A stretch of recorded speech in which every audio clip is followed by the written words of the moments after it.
Good morning students. Coordination compounds के पिछले video में हमने general introduction of coordination compounds and Werner theory के बारे में चर्चा की थी। In this video we will discuss about experimental verification of Werner's theory. देखिए, वर्नर ने अपनी थ्योरी के एक्सप्लेनेशन के लिए या वेरिफिकेशन के लिए दो बातें बताई थी। फर्स्ट है आयनिक रिएक्शंस। ये जो कोबाल्ट कॉम्प्लेक्सेस वर्नर के द्वारा बनाए गए थे, इन कोबाल्ट कॉम्प्लेक्सेस में फर्स्ट कॉम्प्लेक्स है COCl3.6NH3। इस कॉम्प्लेक्स की जब सिल्वर नाइट्रेट के साथ रिएक्शन करवाई जाती है तो 3 मोल सिल्वर नाइट्रेट के कंज्यूम होते हैं और साथ ही 3 मोल सिल्वर क्लोराइड का प्रेसिपिटेट प्राप्त होता है। इससे ये निष्कर्ष निकलता है कि इस कॉम्प्लेक्स में तीनों क्लोरीन एटम आयोनाइजेबल हैं, यानी कि ये तीनों कोबाल्ट से प्राइमरी वैलेंसी से जुड़े हुए हैं। अतः कोबाल्ट की ऑक्सीडेशन स्टेट +3 होती है और 6 अमोनिया लिगेंड कोबाल्ट के साथ सेकेंडरी वैलेंसी को सेटिस्फाई करते हैं। अतः यह इसका कोऑर्डिनेशन नंबर 6 है। अतः ये आयनिक रिएक्शन, ये जो कोऑर्डिनेशन कंपाउंड की स्ट्रक्चर वर्नर के द्वारा दी गई थी उसको फेवर करती है, उसके पक्ष में प्रमाण देती है। इसी प्रकार जब हम सेकेंड कॉम्प्लेक्स COCl3.5NH3 की सिल्वर नाइट्रेट के साथ रिएक्शन करवाते हैं तो 2 मोल सिल्वर नाइट्रेट के कंज्यूम होते हैं और 2 मोल सिल्वर क्लोराइड का प्रेसिपिटेट बनता है। रिएक्शन यहाँ पर दी गई है। COCl3.5NH3 2 मोल्स ऑफ AgNO3 यहाँ पे कंज्यूम होते हैं और 2 मोल्स ऑफ सिल्वर क्लोराइड का यहाँ पे फॉर्मेशन होता है। अतः इससे ये पता चलता है कि इस कॉम्प्लेक्स में क्लोरीन के 2 एटम ऐसे होने चाहिए जो आयोनाइजेबल होते हैं और इस कंपाउंड का एक chlorine atom primary and secondary दोनों वैलेंसी को सेटिस्फाई करता हुआ नज़र आता है, यानी कि वो दोहरी भूमिका में होता है। इसलिए इसकी स्ट्रक्चर को इस प्रकार से रिप्रेजेंट किया जा सकता है।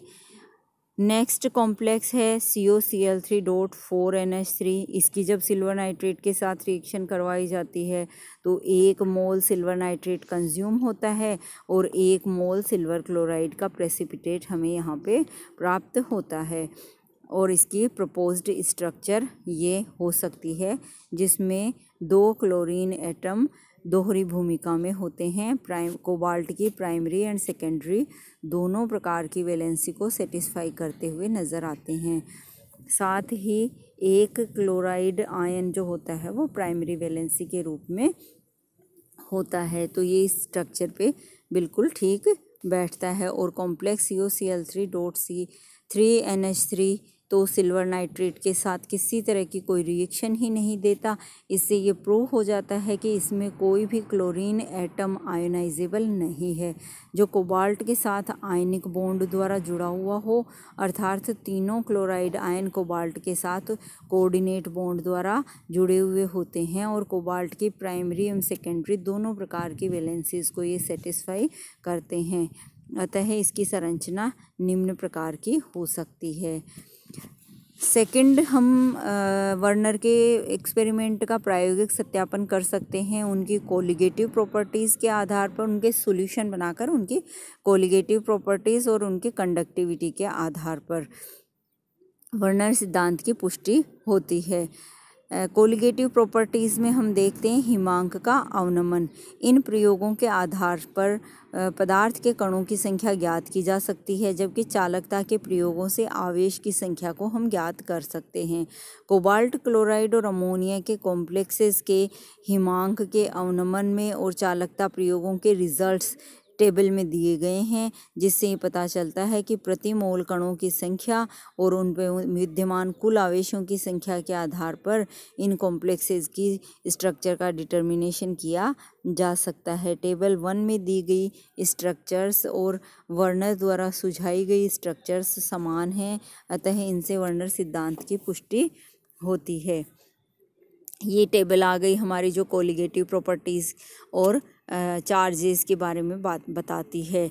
जैसे कि फर्स्ट हमारा कॉम्प्लेक्स है 6NH3 वाला, जिसमें 6 अमोनिया लिगेंड काम में आते हैं।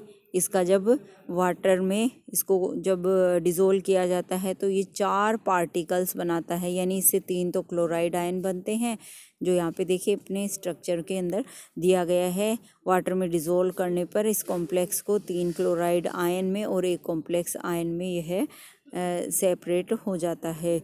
इसी तरीके से COCl3.5NH3 की अगर हम बात करें तो इसको वाटर में डिज़ोल्व करने पर यह 3 पार्टिकल्स में डिवाइड होता है, 3 पार्टिकल्स में सेपरेट होता है, जैसे कि 2 क्लोराइड आयन और 1 कॉम्प्लेक्स आयन। इसी तरीके से 4NH3 वाले कॉम्प्लेक्स को अगर वाटर में डिज़ोल्व किया जाता है तो यह 2 पार्टिकल्स बनाता है, 1 क्लोराइड आयन बनाता है और 1 सिंपल आयन बनाता है। जबकि लास्ट कॉम्प्लेक्स COCl3.3NH3 को जब वाटर में डिज़ोल्व किया जाता है तो इसमें किसी तरह का कोई डिसोसिएशन नहीं होता है, यह अकेला ही एक सिंगल पार्टिकल के रूप में पड़ा रहता है, जो कि यहाँ पे हम देख सकते हैं।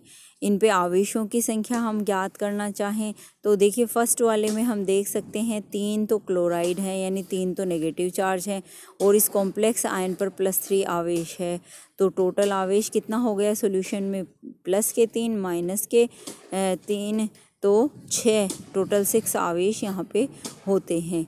इसी तरीके से सेकंड वाले कॉम्प्लेक्स की बात करें तो इसमें 2 तो क्लोराइड माइनस होते हैं और 2 पॉजिटिव चार्ज होते हैं, यानी 4 आवेश इसमें प्रेजेंट होते हैं। और अगर हम नेक्स्ट थर्ड कॉम्प्लेक्स की बात करें तो इसमें 2 ही आवेश प्रेजेंट होते हैं, क्योंकि एक क्लोराइड आयन का और एक कॉम्प्लेक्स आयन का, एक +1 एक -1, और लास्ट वन कॉम्प्लेक्स में किसी तरह का कोई आवेश उपस्थित नहीं होता है। इन प्रयोगों के आधार पर वर्नर ने जो थ्योरी दी थी, एक्सप्लेनेशन दिया था कोऑर्डिनेशन कंपाउंड्स के स्ट्रक्चर के लिए, वो सही बैठता है। वर्नर सिद्धांत की एक और महत्वपूर्ण बात यह है कि उन्होंने कॉम्प्लेक्स या कोऑर्डिनेशन आयन अथवा अणुओं की एक निश्चित आकृति भी दी। उन्होंने ये कहा कि सेंट्रल मेटल एटम या आयन के चारों तरफ लिगेंड्स एक निश्चित संख्या में तो होते ही होते हैं, उसके साथ ही वो एक निश्चित ज्योमेट्री में भी होते हैं। इसी कारण कोऑर्डिनेशन कंपाउंड्स में त्रिविमीय समावयवता पाई जाती है, स्टीरियो आइसोमेरिज्म पाई जाती है।